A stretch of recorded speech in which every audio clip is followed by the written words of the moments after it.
Jangan lupa untuk subscribe YouTube channel Metro TV News dan nyalakan notifikasinya.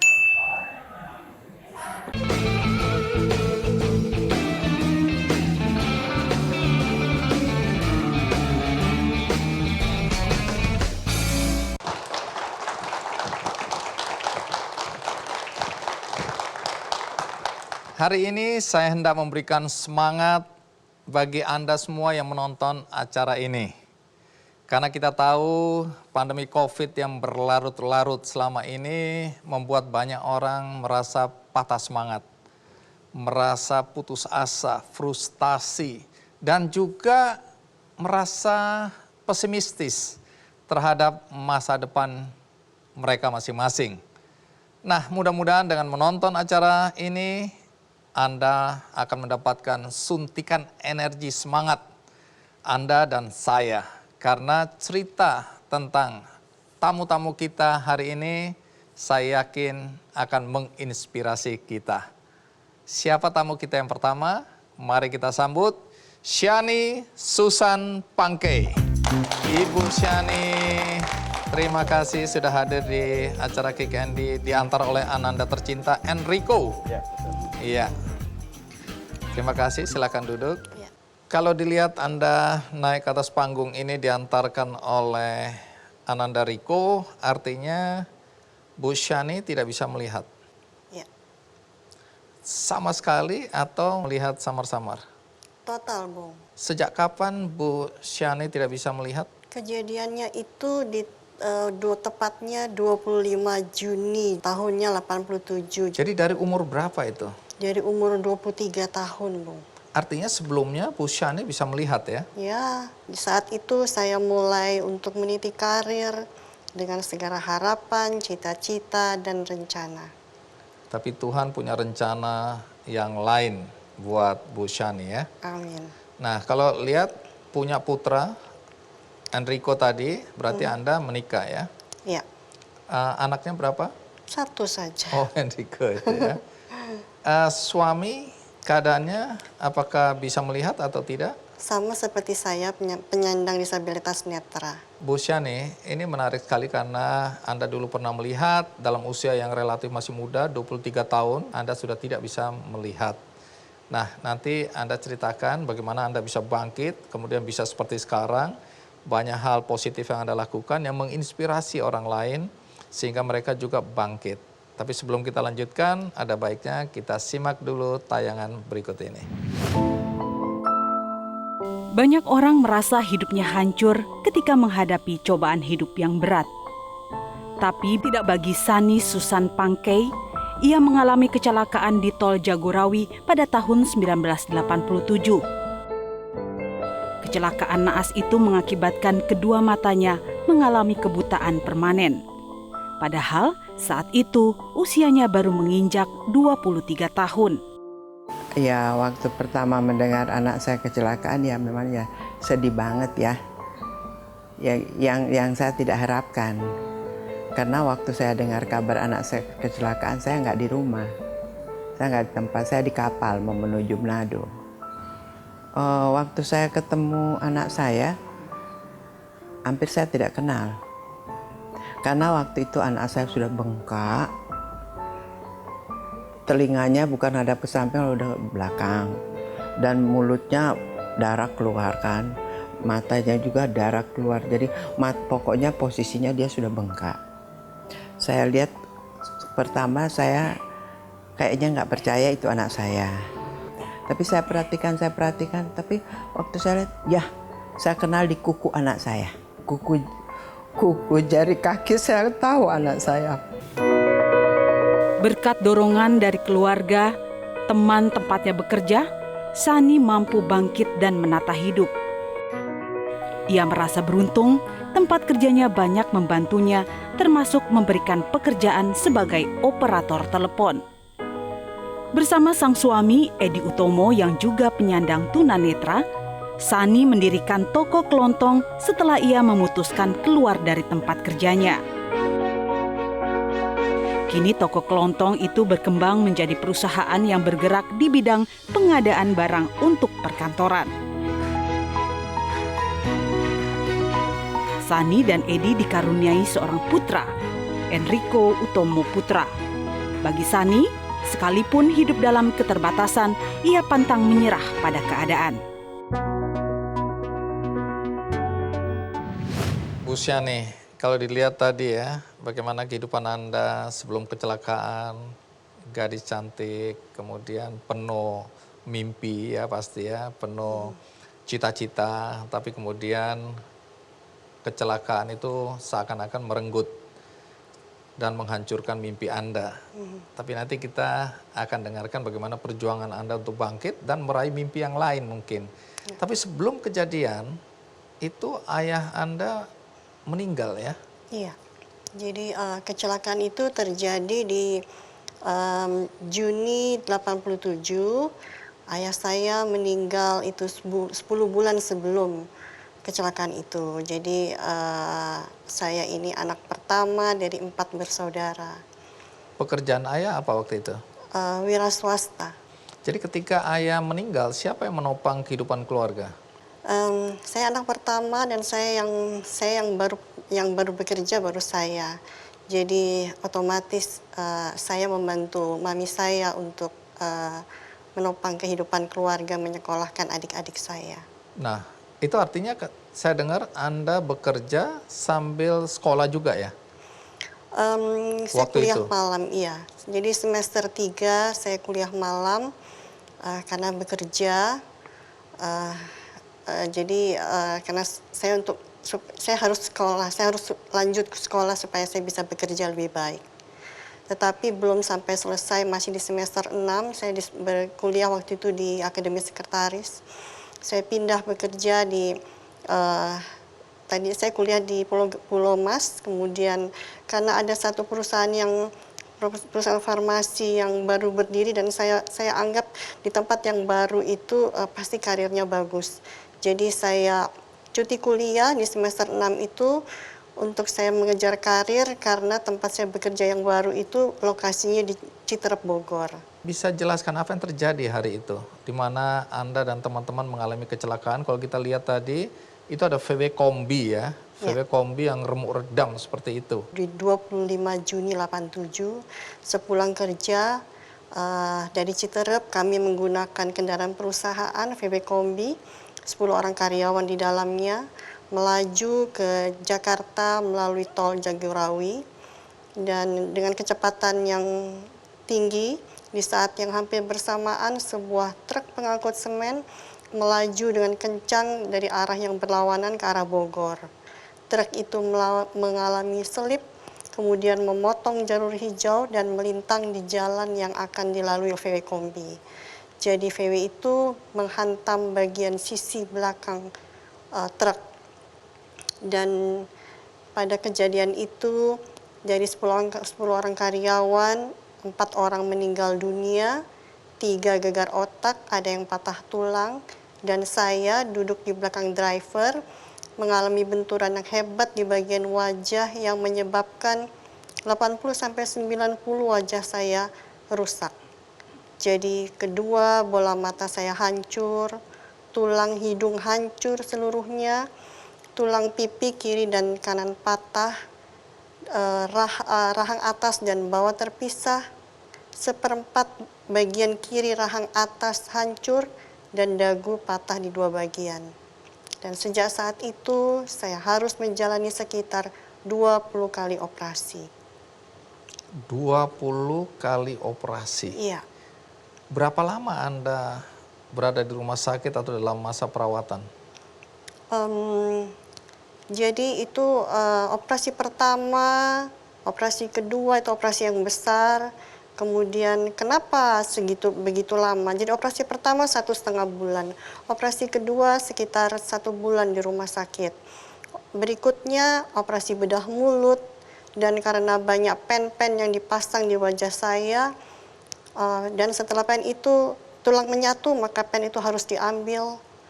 Nah, itu yang menyebabkan begitu banyak operasi yang harus saya jalani. Bedah mulut karena keadaan mulut yang sangat rusak, itu dilakukan beberapa kali. Selain itu pernah dilakukan juga bedah mata. Jadi waktunya sambil bekerja saya menjalani operasi itu. Oh, jadi setelah kejadian itu, pada masa di mana Anda tanda kutip sudah mulai bisa ya melakukan kegiatan-kegiatan, Anda bekerja kembali Iya, di perusahaan yang sama. betul. Jadi Juni kecelakaan, lalu di bulan seingat saya Januari itu seorang dari kantor datang dan menyampaikan bahwa saya diundang untuk bertemu dengan plan manager.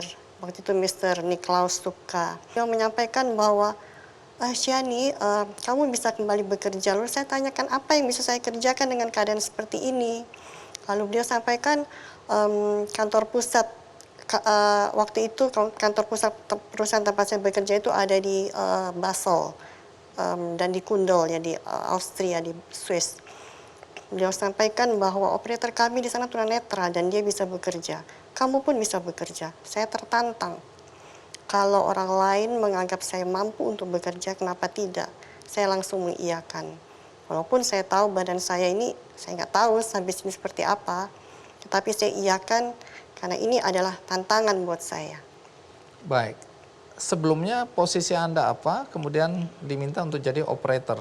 Iya, jadi saya waktu itu masuk menjadi operator telepon dengan reception, merangkap operator telepon. Karena saat itu pabrik dalam keadaan baru, jadi banyak tamu.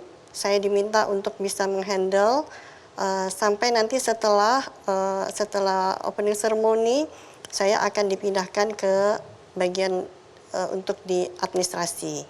Anda diminta kembali bekerja ya, tapi situasi dan kondisi ini kan tetap mengganggu kehidupan Anda karena ini soal operasi yang berkali-kali, kesakitan yang luar biasa, ya kemudian tidak bisa melihat. Itu kan tantangan yang Anda hadapi. Nah, pada saat yang sama kan Anda harus juga menjadi tulang punggung keluarga. Lalu bagaimana situasi dan kondisi keluarga hari itu? Bagaimana dengan adik-adik Anda yang tetap membutuhkan dukungan finansial untuk sekolah mereka? Kalau dipikir secara manusia semuanya tidak mungkin. Betapa menyakitkan dan hancurnya perasaan saya pada saat saya menyadari bahwa saya buta. Satu keadaan yang tidak pernah bahkan timbul di pikiran saya. Jadi waktu saya menyadari saya buta, saya putus asa dan saya ingin mati. Jadi ceritanya pagi itu saya ada sendiri di kamar. Mami saya sedang ke pasar, jadi adik-adik saya sekolah. Saya ingin ke kamar kecil, biasanya selalu ada di kamar, jadi saya tidak pernah jalan sendiri. Entah kenapa waktu itu saya ingin jalan langsung ke kamar kecil. Waktu saya jalan beberapa langkah, saya menabrak tembok. Disitulah saya sadar saya buta. Saya berteriak dalam hati, Tuhan, Tuhan, ternyata saya buta. Hancur hati saya. Saya tidak mau. Tapi biarlah Tuhan, saya tidak marah sama Tuhan. Saya tahu ini semua setan yang melakukan. Tetapi satu hal saya minta sama Tuhan, tolong Tuhan, tolong ambil nyawa saya. Terus saya berhari-hari saya minta Tuhan, tolong ambil nyawa saya, ambil nyawa saya. Saya tidak mau jadi orang cacat, tolong Tuhan ambil nyawa saya. Tapi beberapa hari saya berdoa seperti itu, saya tidak mati dan saya kesal dan saya tidak mau berdoa. Waktu saya tidak berdoa, saya rasakan hati saya lebih tidak nyaman. Dan saya bersyukur, Tuhan saya mengingatkan kepada siapa? Kepada saya, siapa kamu? Kamu itu hanya ciptaan, kamu berani mendikte Tuhan yang adalah Khalik.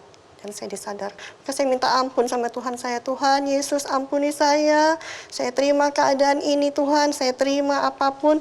Ini tangan saya, pegang tangan saya. Berjalanlah bersama dengan saya melewati kegelapan yang akan tidak ada ujungnya. Saya rasakan damai. Dan itu adalah awal lembaran baru dari satu kehidupan seorang Syani untuk menjadi seorang penyandang disabilitas netra. Baik, menarik ya. Setelah masa-masa di mana Anda mengalami keputusasaan, sementara di satu sisi Anda merasa bahwa ada tanggung jawab ya sebagai anak tertua yang harus menjaga, melindungi, membiayai kehidupan orang tua dan anak-anak. Nah, nanti ceritakan bagaimana kemudian Anda sebagai anak tertua dengan tanggung jawab seperti tadi, di tengah situasi dan kondisi di mana Anda tidak lagi bisa melihat, Anda ternyata mampu tegar dan bangkit. Nanti jelaskan bagaimana cara Anda untuk bangkit, bagaimana nanti bertemu dengan suami, dan kemudian bisa hidup seperti sekarang menjadi inspirasi bagi banyak orang. Tapi kita rehat sejenak, ikuti terus Kick Andy. Saat itu saya berpikir saya nggak akan lama hidup, nggak lama lagi saya akan mati. Kenapa berpikir seperti itu?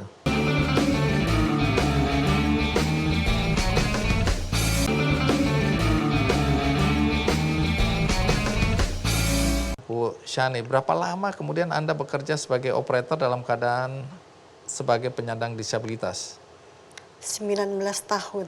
19 tahun. Dengan begitu Anda bisa menghidupi keluarga. Kembali bekerja, gaji jalan terus, dan apakah cukup untuk menghidupi keluarga? Kebetulan, bukan kebetulan ya, tetapi ada asuransi. Waktu saya mengalami kecelakaan ada asuransi. Dengan asuransi itulah kami gunakan untuk menyekolahkan adik-adik dan menghidupi menghidupi keluarga dan menyekolahkan ketiga adik saya. Saat itu saya berpikir saya nggak akan lama hidup, nggak lama lagi saya akan mati. Kenapa berpikir seperti itu? Keadaan saya sudah begitu parah, Bu Andi, dan saya merasakan tidak kuat berkali-kali operasi. Operasi pertama, kedua, dengan kaki saya sempat nyaris lumpuh. Dan operasi kedua itu kepala saya disayat dari telinga kiri ke kanan oleh dokter David dari Australia. Dan diambil tulang rusuk saya untuk ditransplantasi ke hidung. Dan tulang rawan di bagian tubuh yang lain diambil untuk mengikat tulang-tulang yang patah di bagian wajah. Sempat dokter anestesi berkata kepada saya, "Shani, saya harap ini operasi kamu yang terakhir." Kenapa? Karena sebagai dokter anestesi saya tahu bagaimana efek anestesi dalam tubuh. Tapi tidak ada pilihan. Dan efek itu membuat fisik saya lemah. Berkali-kali operasi. Jadi saya berpikir saya nggak akan lama lagi. Jadi apa yang ada pada saya itu harus digunakan untuk adik-adik saya. Jadi saya relakan. Mereka harus punya masa depan. Saya tidak perlu. Kembali bekerja bukan suatu hal yang gampang.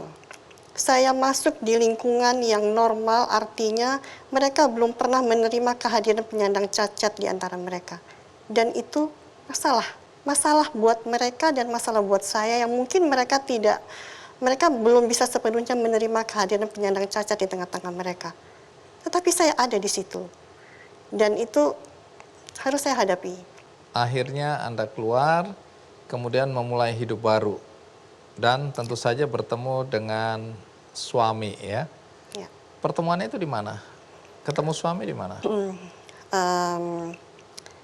Jadi teman sekolah suami saya di SLB itu kebetulan teman segereja yang juga penyandang cacat netra memperkenalkan kami. Tahun 99 kami menikah dan dikaruniai seorang anak.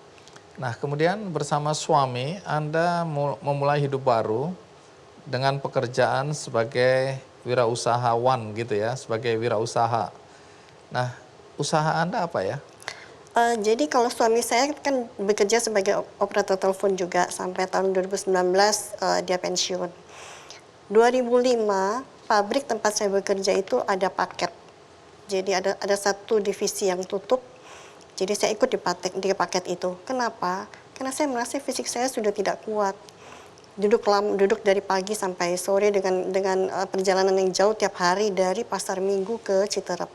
Jadi saya ikut paket itu. Dan setelah paket itu saya dapatkan dana itu, saya bertanya kepada Tuhan, Tuhan mau diapain dana ini? Gitu. Seberapa sih yang saya dapat gitu, dan seberapa pun akan habis. Saya mau berbuat sesuatu. Apa yang saya lakukan hanya saya bisa berdoa, Tuhan tunjukkan saya apa yang saya bisa lakukan. Dan Tuhan memberikan ide kepada saya, buka toko kelontong.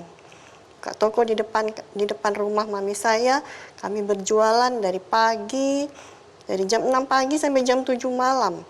Omsetnya waktu itu sekitar 500.000 tiap hari. Capek, lelah, sangat lelah. Karena berdagang itu lengkap dari beras, semuanya ada di situ. Dan kemudian 2006 Ada saingan kan, setelah banyak minimarket ada saingan. Wah, fisik saya udah nggak kuat nih. Terus saya mau gimana nih Tuhan? Ada ide lagi, kenapa nggak jadi supplier? Ke kantor-kantor kan nggak harus duduk di toko lama-lama. Mulailah saya coba meminta informasi di kantor tempat saya bekerja. Kalian perlu nggak barang-barang? Kan saya dengar mereka setiap 2 minggu sekali belanja. Bisa nggak saya sediakan barang-barang daripada kalian harus berbelanja jauh-jauh. Oke, ya udah. Saya nggak ada kendaraan, saya pinjam kendaraan teman dari Jakarta ke Citerep. Kemudian kan ada pabrik dekat sini. Mulailah saya telepon, menawarkan, dan berkembang terus dari toko menjadi UD. UD di tahun 2013. Datang ke kantor wali kota dan bersyukur dengan melihat keadaan saya itu saya terbantu cepat mendapatkan surat-surat itu ya, legalitasnya. 2013, kemudian 2018 berkembang menjadi PT Raja Wali Agung Pratama. Dan bersyukur, puji Tuhan, saat ini Raja Wali Agung Pratama sudah memiliki 15 customer. Wow. Ya. Setelah punya anak, apa tantangan terberat yang Anda hadapi bersama suami tentu saja sebagai pasangan tunanetra? Kami penyandang cacat netra. Anak kami normal. Tidak mudah buat dia menerima keadaan ini. Tetapi ini kenyataan. Dan itu proses buat dia. Waktu kecil, buat dia gak masalah. Tetapi mulai dari remaja, pasti ada. Dia malu dilihat oleh teman-teman. Dan itu pergumulan buat kami. Kami kadang menangis. Tapi ini proses. Dan sekarang ini saya bersyukur dia sudah lebih bisa menerima kenyataan. Dia memperkenalkan kami dengan teman-temannya, sudah lebih banyak kemajuan dan kami bersyukur dengan semuanya ini. Baik, tadi Bu Shani ya dan juga suami itu bisa bangkit kemudian bersama-sama menjalani kehidupan, menjalankan tanggung jawab sebagai orang tua. Nah, bisakah sesuatu disampaikan kepada yang menonton acara ini, Bu Shani, agar juga terinspirasi dan keluar dari mungkin tekanan hidup, ya, perasaan frustrasi, dan bisa bangkit kembali untuk menyongsong masa depan yang lebih baik? Pengalaman saya bahwa kecacatan itu bukan menjadi penghalang untuk kita bisa melakukan sesuatu dalam hidup. Kita tinggal asal kita mau, maka jalan terbuka. Bukan jalan terbuka dulu baru kita jalani, tidak. Bagaimana caranya? Hal yang kecil kita lakukan. Perlu modal dulu? Tidak. Seadanya uang, jalani. Hanya itu saja. Maka kita akan, kalau kita mau menjalani kehidupan itu dengan apa adanya, dengan tetap mencari, harus berusaha, istilahnya semua itu harus nggak ada mati-matinya. Jalankan terus. Apa yang bisa dilakukan, lakukan. Semangat artinya ya. Semangat bahwa hal apapun kita bisa lakukan. Kita bisa taklukkan semuanya itu. Baik, terima kasih Bu Shani ya sudah berbagi cerita di acara Kikendi, dan saya yakin banyak sekali inspirasi yang Bu Shani berikan hari ini. Dan bagi teman-teman, bagi penonton yang saat ini masih merasa putus asa, mudah-mudahan apa yang disampaikan tadi oleh Bu Shani, kisahnya dan pandangan-pandangannya memberikan energi tambahan buat kita untuk bangkit kembali. Dan berikutnya saya akan mengundang seorang pilot yang oleh karena pandemi COVID ini juga mengalami masalah dalam karirnya, karena tempat dia bekerja juga harus setengah mem-PHK-kan karyawan. Tapi yang menarik dari pilot yang satu ini, dia mampu mengatasi persoalan, bangkit, walaupun tanda kutip hanya jualan mie ayam. Nah, Anda bisa membayangkan pilot jualan mie ayam. Apa yang terjadi dalam hidup dia? Ikuti terus Kikendi. Gaji Anda dipotong? Gaji pada saat itu dipotong. Jadi coba ceritakan potongannya berapa besar itu? Ada sekitar dipotong sampai hanya terima sekitar 20%.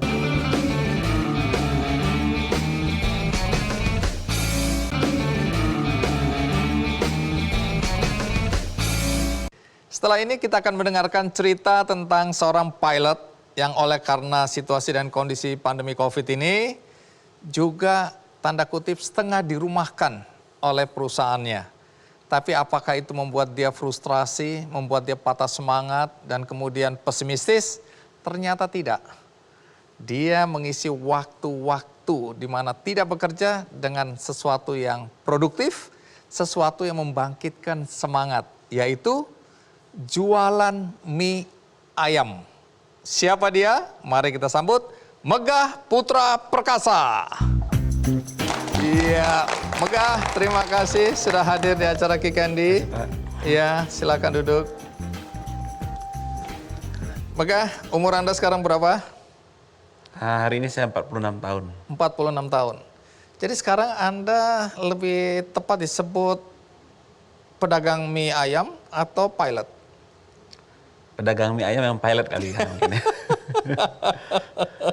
Oke, pilot yang pedagang mie ayam atau pedagang mie ayam yang jadi pilot? Kalau kata istri saya sama anak itu pekerjaan menjual mie ayam, hobinya pilot mungkin gitu. Oke, jadi istri sudah bilang wah ini pekerjaan suamiku sekarang ini sebenarnya pedagang mie ayam ya. Iya. Tapi hobinya jadi pilot. Jadi Anda sebenarnya udah jadi pilot berapa lama sih? Untuk komersial sejak tahun 2007. Tapi sebelumnya katanya Anda ini lulusan Akabri ya? Lulusan Sekolah Penerbang TNI yang Ikatan Dinas Pendek. Oke. Kebetulan dulu di Angkatan Laut, jadi pilot di Angkatan Laut. Oh, jadi dulu Anda ini anggota TNI, Angkatan Iya, Laut? Angkatan Laut, tapi yang di Penerbangnya? penerbangnya. Oke, berapa lama itu jadi 10 tentara? 10 tahun. tahun. Lama juga. Pangkat terakhir apa? Kapten. Kenapa keluar?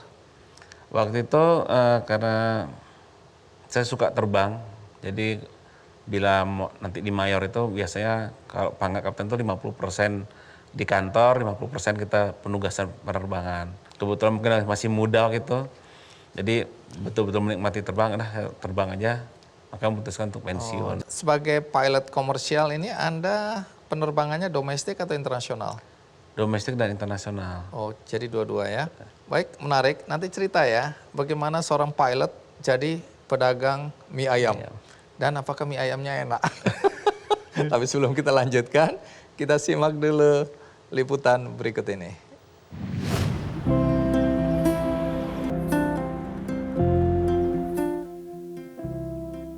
Pandemi COVID-19 berdampak pada berbagai bidang, terutama bidang ekonomi. Dunia penerbangan adalah salah satu sektor yang paling terdampak.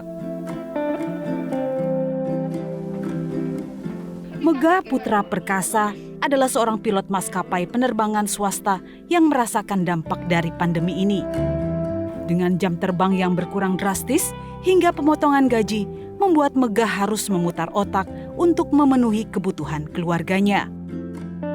Untuk menambah penghasilan, Megah membantu sang istri berjualan baju secara online, berjualan ayam goreng, serta rajungan, hingga akhirnya memutuskan untuk berjualan mie ayam. Megah Putra Perkasa memulai usaha berjualan mie ayam dengan memasarkan ke teman-temannya. Hingga ia sempat membuka warung dan berhasil mengumpulkan omset sebesar 37 hingga 40 juta per bulannya. Namun kini ia hanya berjualan berdasarkan pesanan karena harus standby jika sewaktu-waktu diminta terbang. Walau harus mengalami dampak pada pekerjaan utamanya, Megah bersyukur karena memiliki waktu lebih banyak dengan keluarga. Sejak suami jarang terbang itu alhamdulillah ya, waktu untuk sama keluarga itu malah jadi lebih banyak. Pendapatan itu ya ujian terberat dari kita tuh yang pernah sampai sakit lah saya ya, sampai asal melambung ya, mikir ya gimana ini. Jadi kita berusaha tetap bersyukur gitu. Pria yang memang memiliki hobi memasak ini bercita-cita untuk tetap meneruskan bisnis yang sudah ia rintis dan tetap semangat dalam menghadapi pandemi COVID-19 bersama keluarga.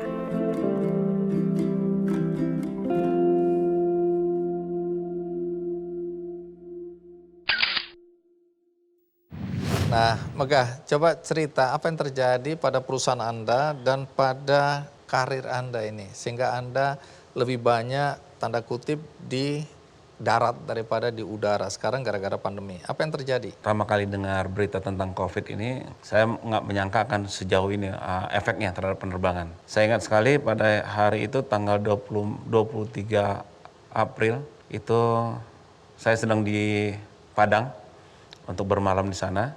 Besok masih ada rute untuk dari Padang, Jakarta 3 kali. Malam itu tiba-tiba dapat info dari kantor bahwa besok operasi penerbangan di stop sementara dan besok penerbangan terakhir. Itu masih belum terpikir bahwa ini akan paling hanya sebentar, 2 atau 3 bulan, kemudian akan normal kembali. Nah, kebetulan karena bulan puasa, jadi saya tidak terlalu terpikirkan bahwa efek ekonominya terhadap keluarga karena masih disibukkan dengan puasa. Dan alhamdulillah itu adalah puasa mungkin dalam keluarga kami puasa terindah sama di penerbangan karena Ngumpul terus. alhamdulillah. Bapaknya ada di rumah. 1 bulan full saya di rumah bersama istri dan anak-anak. Padahal biasanya Anda nggak di rumah ya? Biasa jarang di rumah berpuasa. Gaji Anda dipotong? Gaji pada saat itu dipotong. Jadi Coba ceritakan, potongannya berapa besar itu? awal-awal itu karena perusahaan mungkin karena masih beban yang sangat banyak ya, jadi mungkin ada sekitar dipotong sampai hanya terima di sekitar 20% gitu. Jadi dipotong 80%. Sekitar 80% itu sama mungkin sekitar 2 bulan, kemudian naik lagi menjadi sekitar 30% kita diterimanya. Saya langsung ngasih pengertian ke anak-anak.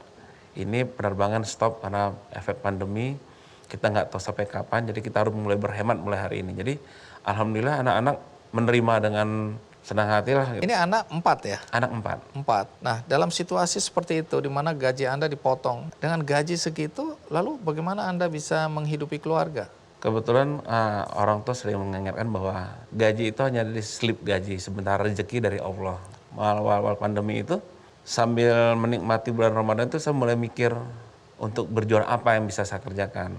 Kebetulan istri memang sudah punya usaha butik gamis dari 4 tahun yang lalu.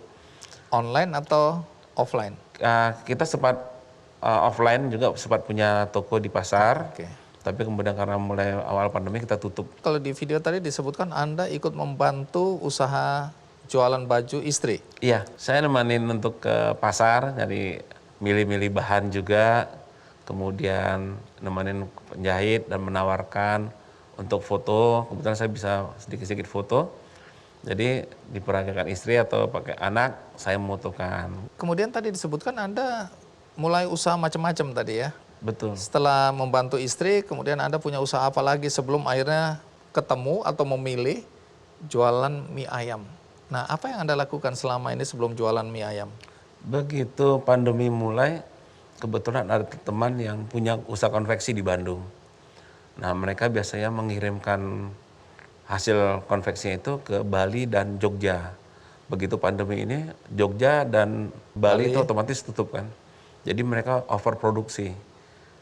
Kami ke Bandung, cek bahan, bawa ke Jakarta, kami jual secara online baju-baju yang sudah diproduksi mereka. Dari baju, t-shirt, sampai topi. Alhamdulillah karena kualitas bagus dan kebetulan kami punya jaringan teman banyak di WhatsApp, Instagram. Awal-awal pandemi bisa hidup dari jualan topi, baju, dan t-shirt itu. Oke, terus coba jualan apa lagi? Kemudian setelah lewat bulan Ramadan itu, setelah baju kita coba jual makanan rumahan. Oke, ini Anda dan istri ya, kolaborasi ya? Iya, saya sama istri. Dan Anda memang hobinya masak juga? Kebetulan saya suka masak. Jadi kalau misalnya terbang itu lagi kosong atau terbang siang, Iya. kebetulan anak 4 kan kok pagi itu seperti asrama kan, sibuk semua. Istri bantu anak-anak nyiapkan sekolah, saya di dapur nyiapkan sarapan buat anak-anak. Kebetulan anak-anak memang dari kecil semua dibiasakan sarapan di rumah. Terus dari mana muncul ide untuk jualan mie ayam ini? Kebetulan waktu pacaran di Bandung, itu diajak sama calon mertua makan mie amin di Bandung. Itu enak sekali gitu. Jadi setelah nikah pun ajak anak-anak makan mie, kok ke Bandung pasti nyempatin mie amin. Cuma tidak menemukan mie ayam atau mie amin seenak seperti itu. Terus? Jadi kita ada ide untuk buat seperti ini.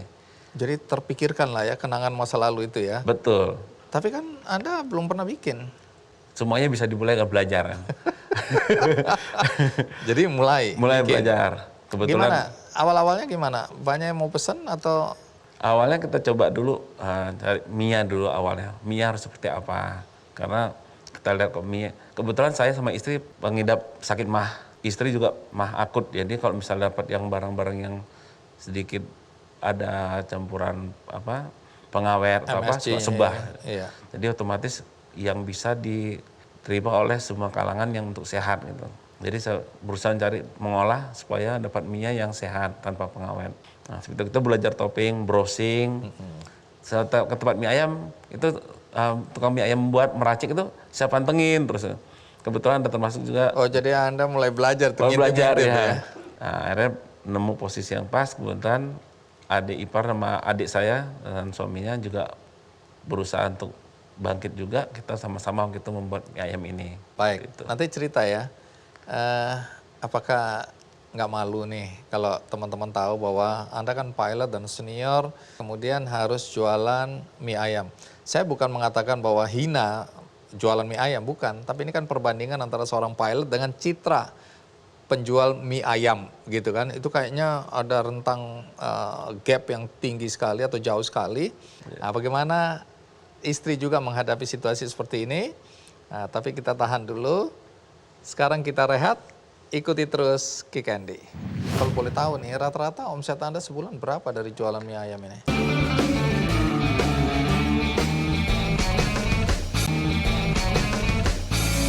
Awal-awal ketika Anda jualan mie ayam bersama istri, tantangan terberat yang dihadapi apa? Selain soal pemasaran dan bisnisnya. Tapi adakah teman-teman yang kemudian agak ngeledek gitu loh? Atau Anda merasa malu pada tetangga?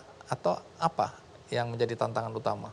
Alhamdulillah untuk tantangan misalnya yang meledek atau menganggap hina itu tidak ada. Karena kebetulan mungkin karena kita pada penerbangan pada down, jadi otomatis semuanya mencari selamat juga. Ada yang berjualan macam-macam. Bahkan ada yang jualan buka warung kopi, ada yang jualan sayur. Oke, Itu yang membuat saya bahwa ini saya juga harus bisa seperti itu.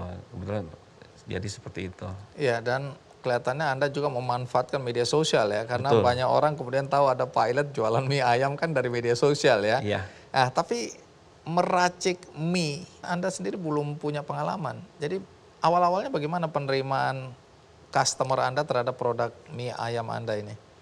Kebetulan pas kita awal itu menjajakan belum di langsung sosial media yang untuk umum. Kebetulan anak 4 masing-masing punya grup WhatsApp 4 di grup sekolah kan. Oh, Itu. oh jadi Iya, memanfaatkan betul grup sekolah. grup WhatsApp anak-anak juga Iya. ya?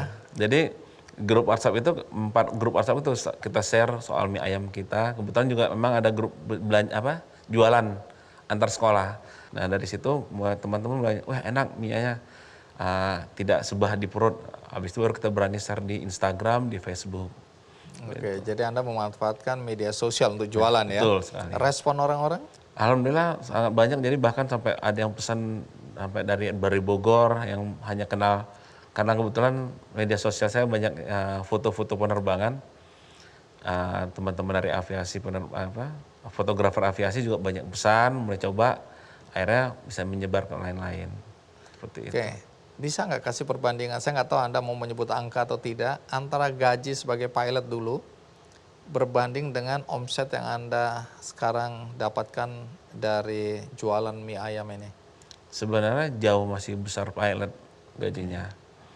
Tapi ya kembali kata istri saya juga bahwa rezeki itu bukan dari slip gaji. Jadi apa yang bisa masuk itulah yang bisa dinikmatin. Apa istimewanya mie ayam Anda ini? Kalau kata orang mie-nya enak, bumbunya juga tidak bikin mah kambuh gitu. Oke, Itu karena istimewanya. tidak ada unsur pengawet di Tidak situ ada ya? unsur bahan pengawet. Rasanya enak nggak itu? Kok saya bilang enak sekali. Nggak boleh sekali-kali bilang nggak enak atau nggak tahu, harus bilang enak, harus percaya diri ya. Karena di hidup ini cuma ada 2, enak dan enak sekali. Enak sekali. Gitu ya. Kalau boleh tahu nih, rata-rata omset Anda sebulan berapa dari jualan mie ayam ini? Kalau waktu masih di warung antara 37 sampai 40. Oke, sekarang Anda jualan di online juga? Online lagi. Jadi kalau mau pesan, lewat mana itu? Biasanya saya open PO. Jadi kembali ke awal-awal pandemi, besok misalnya mau masak, saya open PO dulu. Besok masak ada ini. Nanti baru teman pesan. Atau ada masukan, Karena waktu mulai buka warung itu ada teman-teman dari Hong Kong atau Surabaya, di Malang, itu juga open yang sudah frozen. Jadi kita siapkan Anda frozen. sudah mulai masuk di situ? Ya, masuk frozen. Nanti misalnya dia terbang dari Hong Kong ke sini, kita bisa stok sampai 30-40 porsi, dia bawa udah frozen untuk ke sana. Atau pas terbang ke Surabaya, saya bisa bawa 40-50 porsi yang frozen ke Surabaya, nanti diambil di sana. Jadi jadwal terbang Anda sekarang berapa lama nih? Antara di darat sama terbang? Terbang mungkin sekitar 14 hari biasanya. 14 hari. Terus di darat? Di darat 14 hari. Oh, 14 gitu. Tiap Tapi, 14 hari. Biasanya harinya nggak kita hitung, tapi produksi jam terbang. Kalau biasa dulu waktu normal bisa 80 sampai 100 jam, sekarang hanya sekitar 30 jam sebulan. Wah, drastis juga ya. Sangat drastis.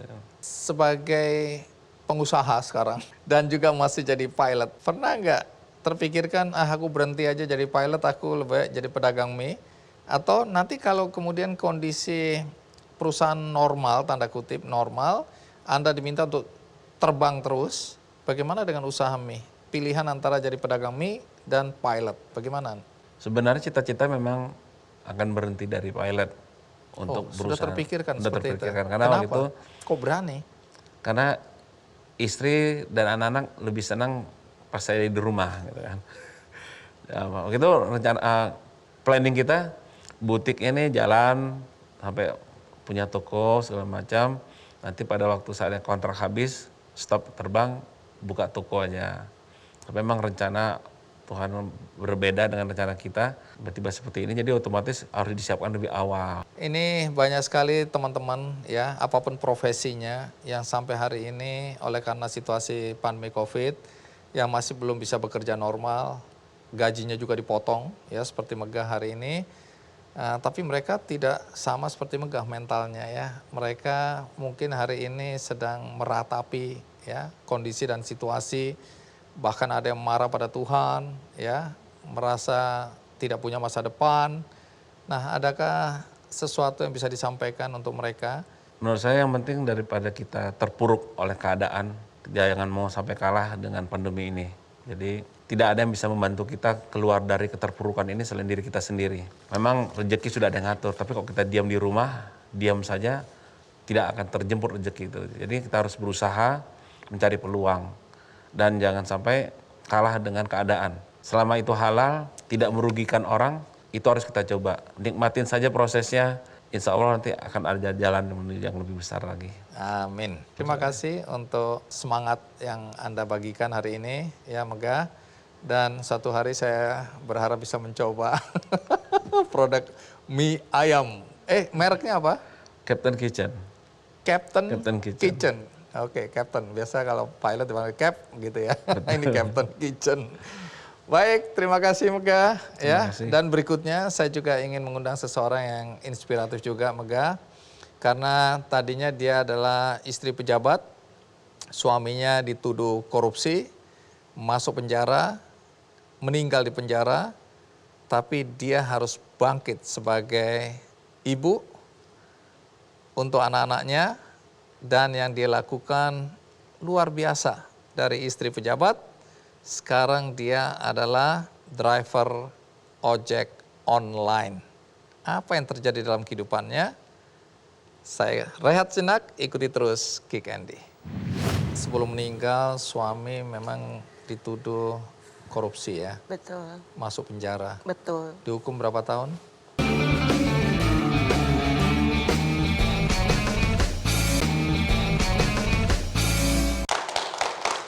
Setelah ini kita akan mendengarkan cerita tentang seorang perempuan, seorang ibu, orang tua tunggal yang berjuang setelah suaminya dituduh korupsi, masuk penjara, meninggal di penjara, tapi kehidupannya harus terus berjalan. Life must go on.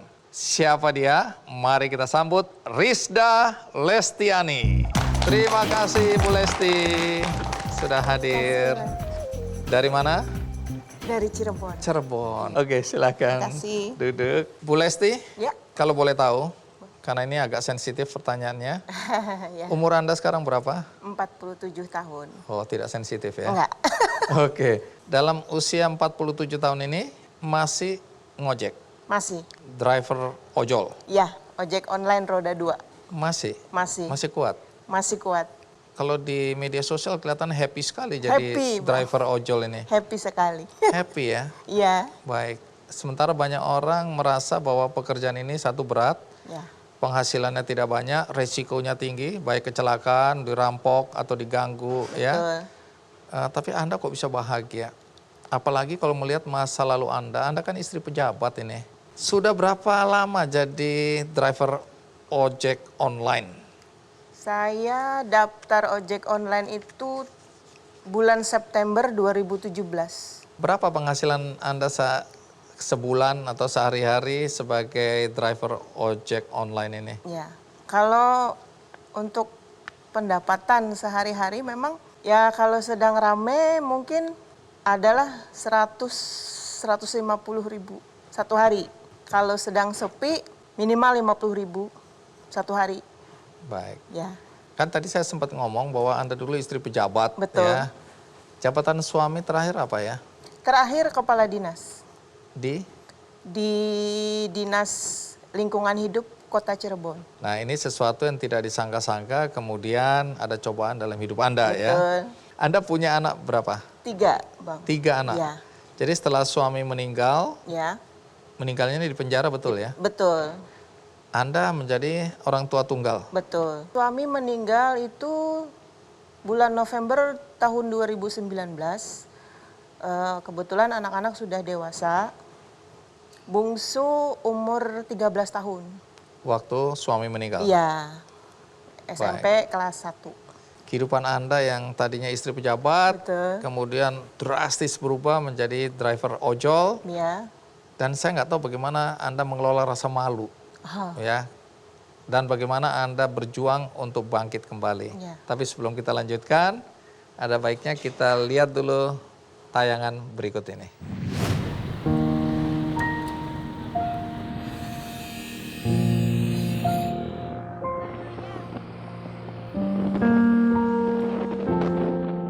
Tahu permasalahan itu dari media. Setelah tahu dari media itu, shock pasti. Shock pasti. Karena nggak menyangka ya, kok bisa gitu.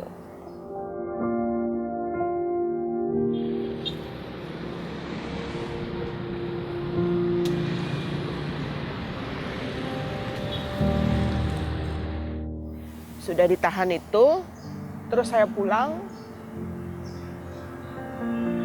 Di situ saya mikir, kalau saya di depan anak-anak tidak bisa kuat, gimana anak-anak gitu kan? Ya Allah, saya capek nih gitu kan. Saya harus menghadapi sendiri, seolah-olah tidak terjadi apa-apa gitu di depan teman-teman, di depan saudara gitu. Walaupun di sini sakit.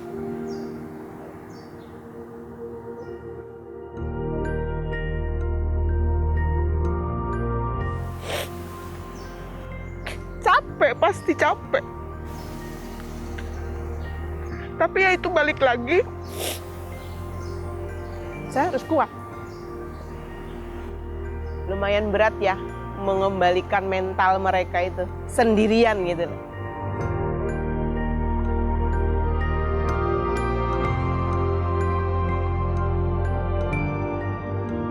Pas saya mau wisuda kan harusnya kalau wisuda kan full keluarga ya.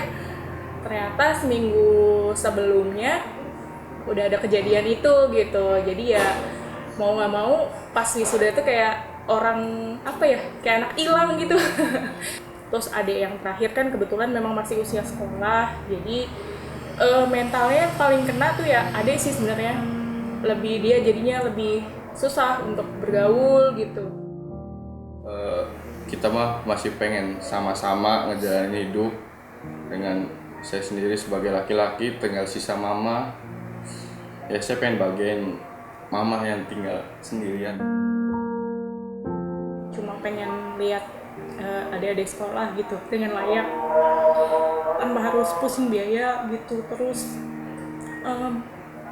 kalau bisa juga mama udah nggak terlalu sering ngegojek lagi.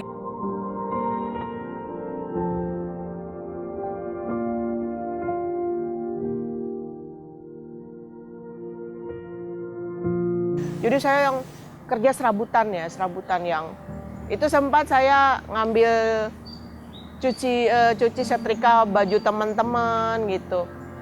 Saya mencoba lagi jualan di rumah. Jualan di rumah pun kita nggak bisa.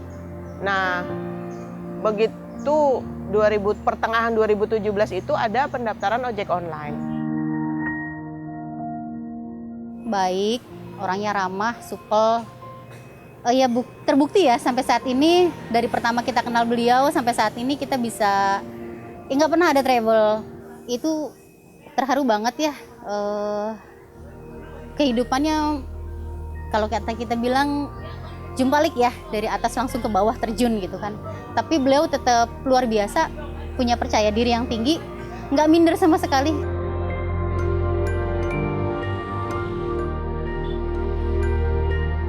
Ketemulah dengan teman-teman yang komunitas. Dengan berkumpul dengan teman-teman di ojek online ini sebagai hiburan juga sih.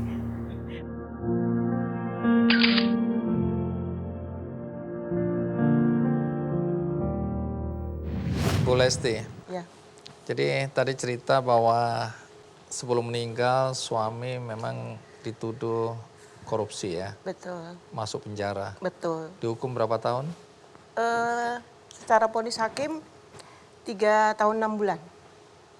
Secara vonis hakim. Dan sebelum keluar meninggal di penjara. Iya, meninggal. Kebetulan beliau itu di lapas kelas 2 Majalengka.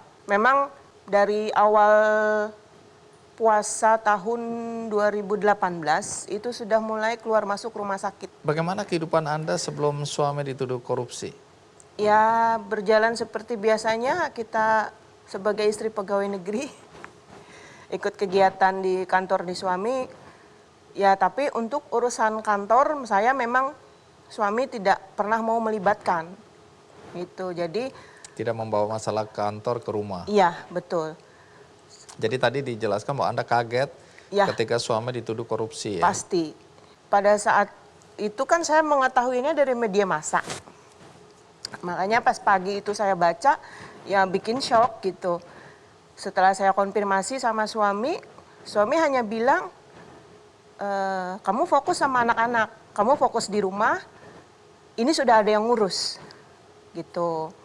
Feeling Anda, intuisi Anda bilang bahwa suami Anda tidak melakukannya. Ya. Jadi bagaimana sifat, karakter suami yang Anda kenal? Kalau karakter suami dari pandangan kita, saya, istrinya, dan dari anak-anak, memang beliau orangnya keras, tegas. Mungkin penilaian saya untuk kinerja kerja beliau memang bagus, gitu. Kalau sampai seperti itu memang kita di rumah agak kaget juga, gitu. Baik. Anda shock, anak-anak juga shock. Pasti. Ya. Dan akibat dari suami masuk penjara, bahkan kemudian meninggal di penjara atau di lapas lah ya. Keadaan rumah tangga seperti apa itu? Dampaknya secara ekonomi bagaimana? Pasti kacau. Karena saya bukan wanita karir, bukan wanita bekerja yang memang oleh suami itu difokus memang mengurus rumah tangga. Gitu. Jadi Anda tidak dipersiapkan untuk mengambil alih tanggung jawab ya. Iya. Tiba-tiba harus menjadi single parent. Orang tua tunggal yang bertanggung jawab untuk mengambil alih peran ayah maupun sebagai tiang keluarga. Nah, jadi untuk bertahan hidup apa yang Anda lakukan pada awal-awalnya sebelum jadi driver ojol ini? Saya sempat kerja serabutan. Dari saya tukang laundry ya, kalau bahasa kerennya mau laundry. Laundry. Ya. Itu tukang cuci. Tukang cuci setrika. Tukang cuci setrika. Itu di rumah Anda lakukan? Di rumah. Oh, di jadi rumah. Anda menjual jasa itu? Iya, saya sempat lakukan itu selama beberapa bulan.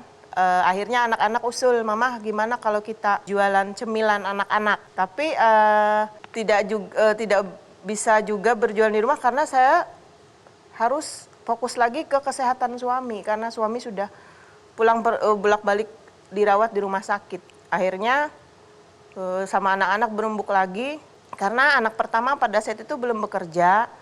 Anak yang nomor 2 masih kelas 3 SMA dan yang bungsu itu kelas 5 SD. Jadi semua butuh biaya ini. Masih butuh biaya. Akhirnya ngobrol-ngobrol, saya tuh ngelihat iklannya di media sosial. Iklan apa? Iklan penerimaan ojek online. Oke, Nah, terus? saya tuh ngomong gini, kayaknya mama mau daftar ojek online deh. Itu anak-anak tuh ketawa. Loh kenapa ketawa? Dikira Anda bercanda ini. Iya, enggak jadi kita kan udah daftar mah, kata mereka tuh. Oh, mereka udah daftar? Mereka udah daftar duluan. Sampai di sini dulu. Ya. Nanti cerita bagaimana kemudian kehidupan Anda sebagai driver ojol. Ya, nanti ceritakan. Sekarang kita rehat sejenak, saya akan segera kembali. Jadi ya sebisanya kita selalu mensupport dia. Dan mungkin sekarang sedang dalam pendampingan psikolog.